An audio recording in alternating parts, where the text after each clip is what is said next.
Wolf is a filmmaker from New York whose critically acclaimed documentary films have been shown across the globe. Wild Combination does a deep dive into the life and music of Arthur Russell. Teenage is a study of early youth culture and the birth of the very idea of teenagers. Recorder is an invaluable portrait of the activist and archivist Marion Stokes, who secretly recorded broadcast television continuously 24 hours a day for 30 years. Spaceship Earth is a film about Biosphere 2, the experiment from the early 90s where 8 people lived inside a fully contained biome cut off, or seemingly cut off, from the rest of the world. He also recently worked on an incredible film called The Stroll as a producer. That film explores the history of New York's Meatpacking district from the perspective of the transgender sex workers who lived and worked there. Wolf has a way of effortlessly expanding the parameters of documentary. I say effortlessly, but if you listen to this conversation, you can tell that there's a great deal of effort put into making sure that viewers of Matt's films feel an emotional connection to what they're watching, while also being presented with a subtle set of questions about art, the biosphere, the ways that media manufacture social reality, and many other subjects. More and more, though, he's looking for ways, he says, to work creatively within the conventions of documentary filmmaking, rather than working to explode these defining characteristics. All of this comes through on the screen. There's a few threads in this conversation that I think are worth underlining. Wolf is deeply interested in exploring the lives of people who take enormous risks with what they're attempting to create. Risks that may not pay off in the long run, or that influence their capacity to relate to the rest of the world.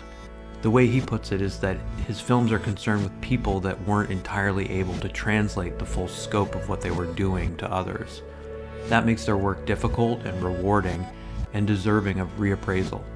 Wolf made his documentary Wild Combination on Arthur Russell, this cult cellist and disco producer, at age 25.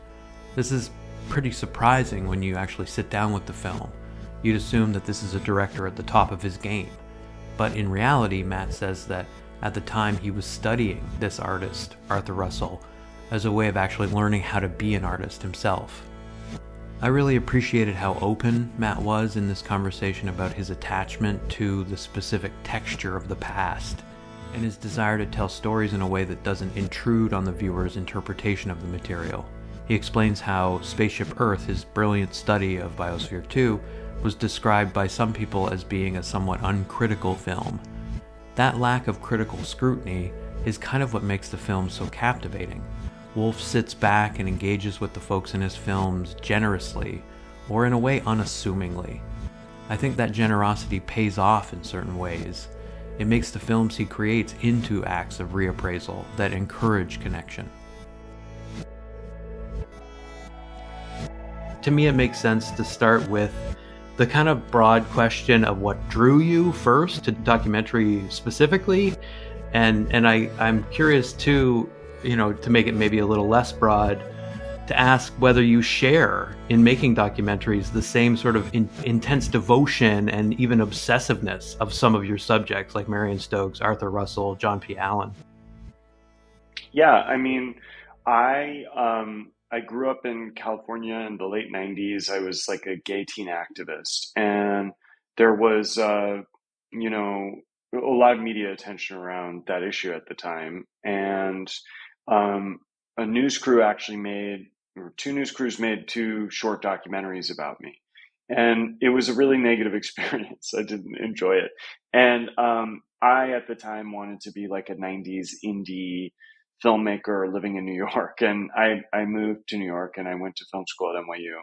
And, I was doing my thing and I sort of accidentally ended up making a documentary. I was making a film about the musician Arthur Russell, and started interviewing people just as part of what I perceived as like a kind of experimental project. And I had a knack for interviewing and I really enjoyed it. And as I was going through the archive, I realized just how much I love to work with archival material. And everyone I was working with said, "You're making a documentary." I said, "I'm not making a documentary. I'm making some experimental project." And they said, "No, you're making a feature documentary." And I was, and I did. And with the kind of positive reception of that film, I continued down that path, and now I'm very, happy to be making documentaries. I don't aspire to make anything else. So, to answer the second part of your question, yeah, I am obsessive and driven like some of my subjects, but probably a little more high functioning. Not to diminish the accomplishments of the people who've been subjects of my films, but sometimes I would say for the most part, their work kind of all begged for reappraisal and was not fully understood during their time or during the heyday of their work. And that I think often goes towards perhaps their inability to translate the full scope of what they were doing to others, inability or even disinterest. And so I think, while I share some of the characteristics of my subjects with some critical distance, I'm able to act almost like as a translator to help make coherent and significant what these people have done by reappraising their life's work and their life story. So that's often the role I play relative to subjects who I do identify with. Yeah, I mean, it makes you perfectly positioned, I think, to do this sort of work. Um, but yeah, I see similarities with the work with between your work and the work of like Theo Anthony, for example. Hmm. Whose film All Light Everywhere is this like dizzying conceptual account of like the history of vision. There are all these echoes of kind of experimental documentary techniques. And I just, I wondered if you could, you talked about the genesis of it in your life. I wondered if you could speak to like the examples in documentary that you draw from, inspiration, like who's impacted your sense of what documentary is for. I was very inspired by avant-garde film or the new queer cinema of the 90s when I came into filmmaking. And I Mm, think over time I've become less concerned with kind of exploding or expanding the form of documentary and working creatively within some of the conventions of it. I think for a long time I felt a need to blow those up, and now I'm interested in doing experimental things within those conventions, specifically interview-based documentaries that make use of archives. And I think a lot of what I'm known for is using those archives in creative and unexpected ways, and tackling and taking on monumental archives that require unique and unprecedented processes to delve into. And so for me, there's one kind of esoteric documentary that has always been kind of like a blueprint in my brain. Not that I reference it actively, but I remember seeing it after making Wild Combination, and there's some uncanny parallels just in terms of the films. mm, And I was like, oh wow, I love this. This is like exactly what I mean by trying to experiment within conventions. And mm, it's a film about the musician named Nick Drake called A Skin Too Few. It's just a 45-minute film. It's on mm, YouTube. People should check it out. And um, it's just a film that I think does subtle things that are highly artistic and sensitive and thoughtful, but also visually pleasurable, and models the past and the present in really seamless ways and has beautiful characters. It's just, I find it to be soothing to watch and dreamy. mm, And so that's just like one film that, and whenever I watch it, it kind of to me reinforces like my approach to documentary filmmaking, even though I'm not maybe directly inspired by it because I saw it after I started doing what I mm. do. But it's just an interesting film many people haven't seen. I have not seen it. I'll have to check it out myself. Um, you've discussed your film Teenage from I think 2013 in terms of like not only that commitment to research. It takes its focus from John Savage's book Teenage: The Creation of Youth Culture, but like also this yeah dedication to kind of living collage is the term that you use, Hmm. and I especially like the emphasis on living in that phrase. Like, this is Hmm. to me what documentary provides that, like, a text can't quite offer, like that sense of an experience of the living thing. Um, and yeah, you talked about sort of a movement away from more explicitly avant-garde or deconstructive techniques of working within this genre, and that is certainly like looking at all of your work, the sort of trajectory one can see. Like, Spaceship Earth. Anybody that might be like unfamiliar with your work going into that movie might be struck by how much it's using like footage from the Synergia Ranch's experimental theater and improvisation work. But the whole point is that you're not trying to tell a straightforward, almost scientific account of Biosphere 2. You're looking for the affective, the narrative, or I guess the sort of human element, right? Hmm. Is that sort of part of the thing? Yeah, I mean, I follow my own interests intuitively. I feel like if I'm interested in material, I can make it interesting to you. If I feel moved by material, I can make it moving for you. I've learned how to craft material so that whatever my experience is translatable. You know, it's kind of what I was saying about translation. And I think, as a filmmaker, I make stuff that's connected to what I'm interested in. And in the case of Biosphere 2, I was interested in this group of artists and outliers who did a kind of an eclectic range of projects, I think somewhat intuitively or by chance, and that they found their ultimate expression and convergence in this idiosyncratic, monumental project of Biosphere 2.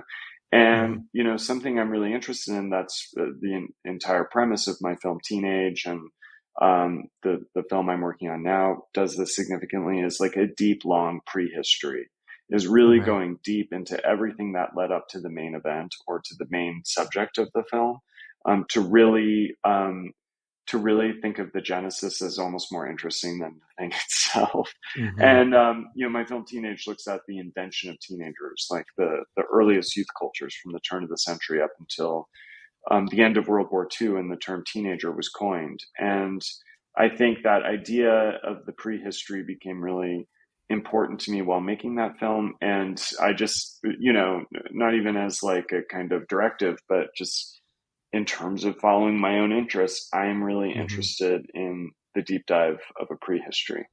Hmm. And yeah, and it explains this sort of blend of the archival and the narrative in your work. Like the narrative thread is you sort of exploring and attempting on some level to explain, if only through the organization of the material, what the takeaways were for you, like what drew you in, but also what you're sort of left with and thinking through it.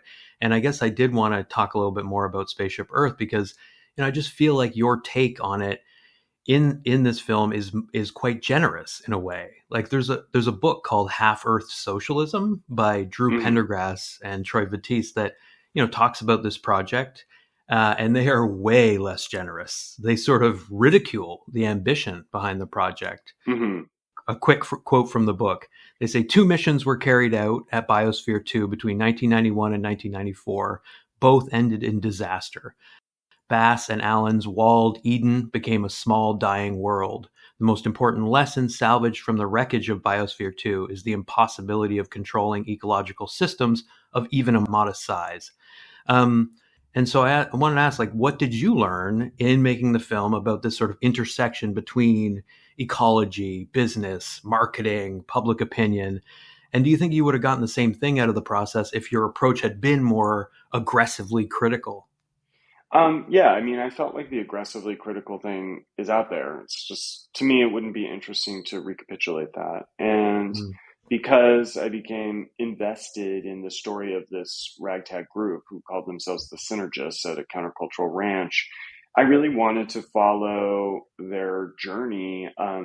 And it only made sense to do that in an empathic way rather than kind of throwing them under the bus as idiots, because the way I structured their story, it builds a lot of interest and makes a case for the significance and ambition of what they were trying to do. And I think ambition is the key word. And something I relate to is trying to do unprecedented and ambitious things and being able to accomplish what others might think is impossible by bringing together small groups of people who may not have specialized skills but have the determination to do something new. I mean, just that is a very inspiring premise. Hmm. It's the kind of energy we need in the world, rather than a bunch of people saying, if everybody said back in the 90s this was a failure, let's go step by step about how it was a failure. It's just, to me, it's that, in terms of following my interests, that kind of thing Hmm. doesn't feel particularly interesting to me. It feels kind of expected. And so, and even, some of the response to the film is like, kind of like, it's not critical enough. And, I appreciate that feedback, but I think at the end of the day, it's about a group of people who, tried to reimagine the world, but the world they reimagine inherited the same problems as Biosphere 1, which is Hmm. with their terminology for our planet. And I think it's a cautionary tale a little bit about neoliberalism, not to use Buzz terminology, but that, bigger isn't always better, and that, Hmm. big business and environmentalism aren't the best bedfellows, despite the kind of techno utopianism and idealism that permeates our kind of like, apocalyptic world today. Is Hmm. that, it will take people coming together to manage their imprint on the world to reverse some of the catastrophic effects that we're having on the planet, and that a group of people had the ambition to examine that and to try to manage their imprint on a smaller version of the world. But the kind of economic and personal forces of leadership and ego behind the scenes, um, Hmm. was a reflection of the broader world in which they couldn't, eliminate from the small world they had created. You've captured really well what I see as the sort of generosity of the documentary. That you're not necessarily there to land on one position with regard to like the project's failure or success. That like the point is telling the story of people who had the courage to fail on a grand scale. Yeah, or just reframing the conversation around a project which largely has been discounted or forgotten into Sure. something like, what's wrong with people trying to literally change the world? It's really a story about the Mm. kernels of 1960s back to the land counterculture, and how that kind of shook out over the course of the 90s with the development of technology and that kind of techno utopianism. And I think, like, Hmm. I just I'm really not into bashing people who tried to have an imprint on the world that was positive. And I see that Hmm. as a thread that's developing in other work that I'm making right now. And Mm. I think that yeah, I'm really drawn to the idea of a reappraisal as to helping people think about someone or something differently than they may at surface or, face value, or may have thought of in the past.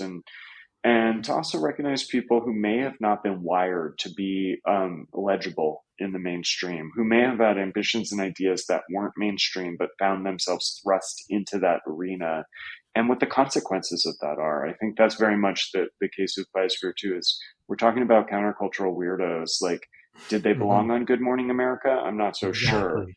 Yeah. So I think that also interests me, is the intersection between the underground or the countercultural and the mainstream, and the consequences for that collision. Hmm. And I think that is one of the big lessons of Spaceship Earth and really of Biosphere 2 is the way that wonder and sensation can lead to unexpected publicity. And, why couldn't climate communicators use some of that in mainstreaming climate action? Well, you show the pitfalls in some sense. Like when a PR professional in the film says they had to beam them up somehow, meaning the biospherians, like he's talking about the need to make these people larger than life caricatures, and like that narrative strategy can work. It's a strategy in some ways of simplification and of sensation, and so the question becomes, why not take a lesson from that? It's a kind of object lesson in why it's dangerous to take a lesson from that specific PR strategy. They wanted to be mainstream. That's their fault, So rather than focusing on whatever the limitations or failures of the science in their project, or the kind of premise of their facility and its the long term kind of viability or knowledge that could be gleaned from it. To me, it's like the fatal error of seeking the attention of the world while trying to figure something out. To Hmm. be experimental and to court that kind of visibility is problematic. It's I was on a panel yesterday related to a film I produced called The Stroll, and we talked Hmm. about, sometimes the perils of visibility and also the limitations of it. And I think that the group from Biosphere 2 had to learn in very harsh terms the kind of downside of visibility, whereas they had been operating under the radar to try to think of a new model of living, one that would be ecologically sound and economically sustainable. But I think Biosphere 2 proves that that is a difficult premise, one that people hope and wish can be the case today still, but that is Hmm. difficult to achieve. Can I ask you some questions about the Stroll? Sure, yeah, please. It is a profoundly moving story that made a really like indelible mark on me when I watched it. It centers on I hesitate to give a summary of the film because it is so complex, but it's really in some ways about the over policing of sex work in New York City and the gentrification of the meatpacking district, which became this kind of space of autonomy for especially black trans women in sex work. And it's just it's a beautiful film in many ways because it's, I think, ambivalent about representing trauma. Hmm. And I wondered if you could just kind of unpack some of the conversations you had with the filmmakers about negotiating that specific balance between just sort of representing the joy and the power that these women have and the very real social challenges they face. Yeah, I really like your take on the film, and that's in line with what Kristen Lovell and Zachary Drucker, the co-directors of the film, really hope to achieve. And we always said even from the get-go, we don't want to make something that's trauma porn, and that's the Hmm. cliche of looking at sex worker and trans people, particularly trans women of color, and to really lean into the joy and the sisterhood and the camaraderie, and to bring people into an unexpected place that helps them to understand what resilience looks like and what power, to use your word, looks like as well. I found these women who I met through the directors to be incredibly powerful, people who Hmm. were discounted and against all odds survived, despite kind of, police brutality and the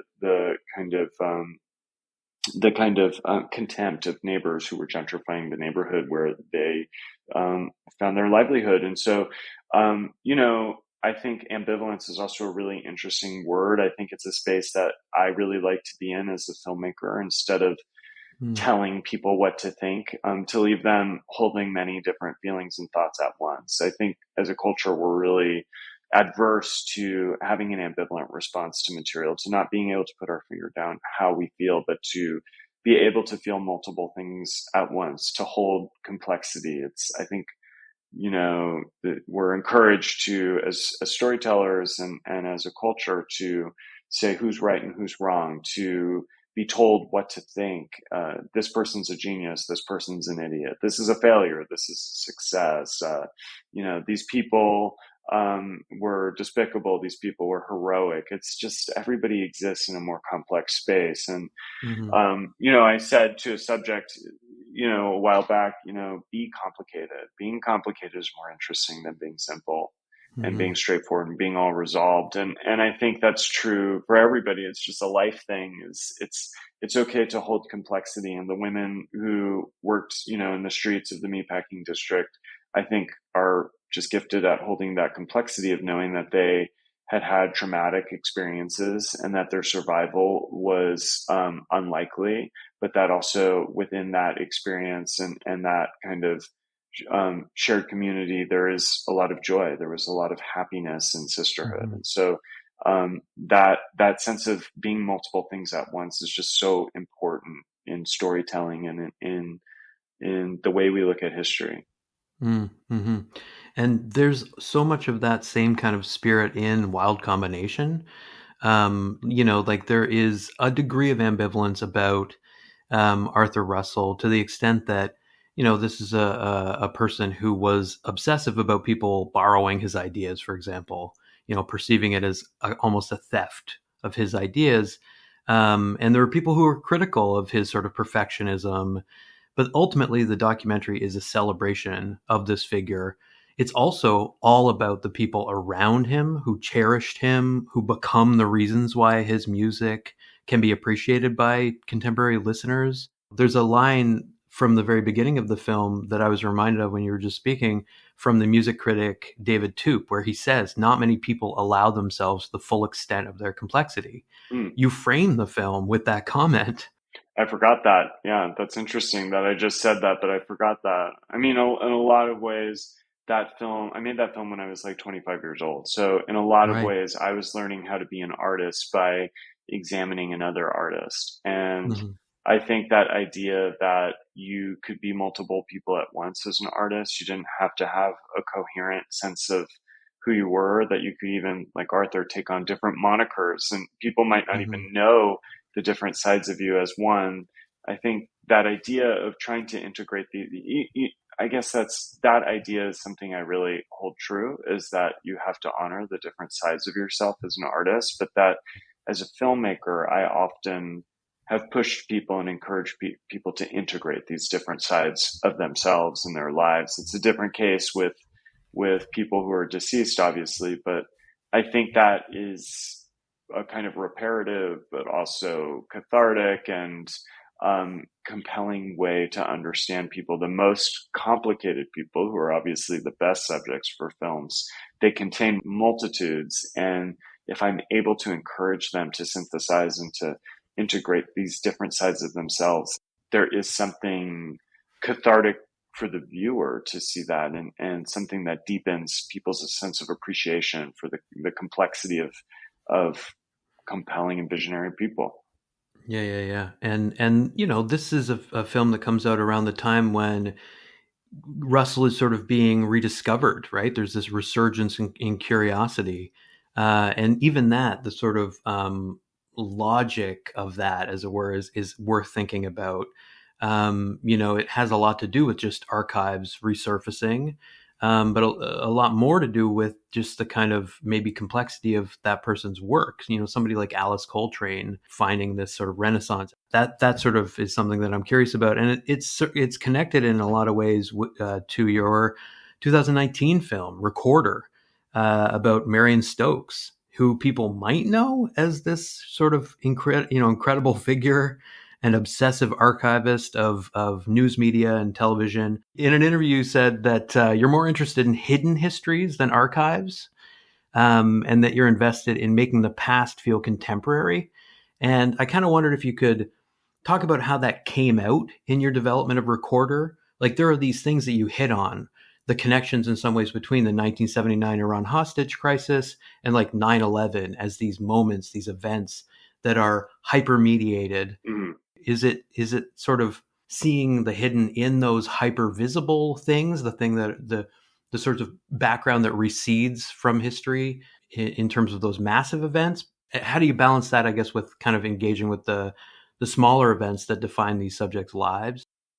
I mean, I think just for me, it's more exciting to discover something that's there that people don't know about or that's surprising to me from the Hmm. past, and not just on an aesthetic level.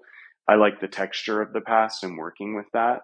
And Hmm. my goal is to do it in a way that feels exciting and revelatory to people. It's just, to me, an unexpected way to experience the world. And I'm not good at reportage, and I don't want, I mean, Hmm. whatever. Maybe I'm good at it and I'm not interested. But I think that, like a lot of things that unfold in the present often become dated. And there is something really appealing about making your own archive, capturing something happening in the present that will take on a kind of unexpected significance or curiosity in the future.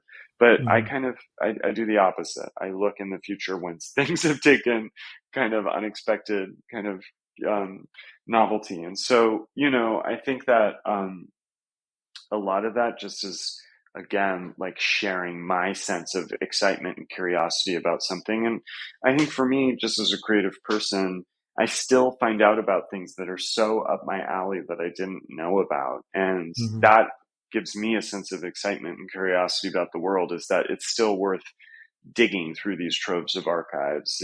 With Marion Stokes's film, it was, I don't know, 700 hours of footage, and I was looking for Hmm. things, but the things I wasn't looking for what were most exciting to me. So having that sense of curiosity to dive into the material and to find things that take on a kind of resonance or that are exciting to me, it's like it's a driver for me creatively, and my goal is to share how I feel about those discoveries with other people, and to hope it's revelatory and interesting to them too. Yeah, and I recently taught the film Recorder. Oh, cool. And that's, in many ways what the students took away. They talked about how documentaries have the capacity to challenge conventional reasoning. They offer multiple lenses and perspectives. They can explain the trajectory of events. And they were really struck by that moment in Recorder where you document in real time the development of 9/11 coverage across major networks Hmm. and when each network picked up coverage of the event. Hmm. Like it's remarkable that you've got Fox News lagging behind and showing this music video that feels so frivolous in the context Hmm. of that world altering event. Hmm. In terms of Recorder, you talked about how for you, this is, I think you talked to Art Forum about the fact that, it's supposed to tell an emotionally intense family story, and it does. Hmm. It's about Marion, and in fact, from the like origin of the term documentary, there was a 1926 review of Robert Flaherty's Moana, which was an account of the events in the daily life of a Polynesian youth, where the Scottish filmmaker John Grierson like coins the term documentary. Hmm. He talked about this kind of mood of relaxation and mood of resolution that exists in society that these documentaries can capture. This feels to me what you're sort of trying to work toward to some extent is that kind of exhilarating sense of feeling together, feeling your way through. I wondered if you could sort of reflect on that to some extent in terms of how you're also like seeing the seeds of the sort of world people are fighting for. Yeah, I mean, I'm also really interested in people who are world builders. I mean, that's very literal in biosphere too, but in terms of the people I've also profiled in other films, like people who kind of reimagine the world on different terms and live by those terms and create by those terms. And it's another kind of thing I say is unexpected visionaries. And I see those as world builders, people who put the pieces together in different ways than everybody else. And in terms of empathy, I think everything is led by emotion. I'm a kind of cerebral, conceptual person who is very attached to films that express bigger ideas. The story or the biography becomes a vector for bigger cultural histories and bigger ideas, but it's all kind of, to me, pointless unless it's driven by a strong emotional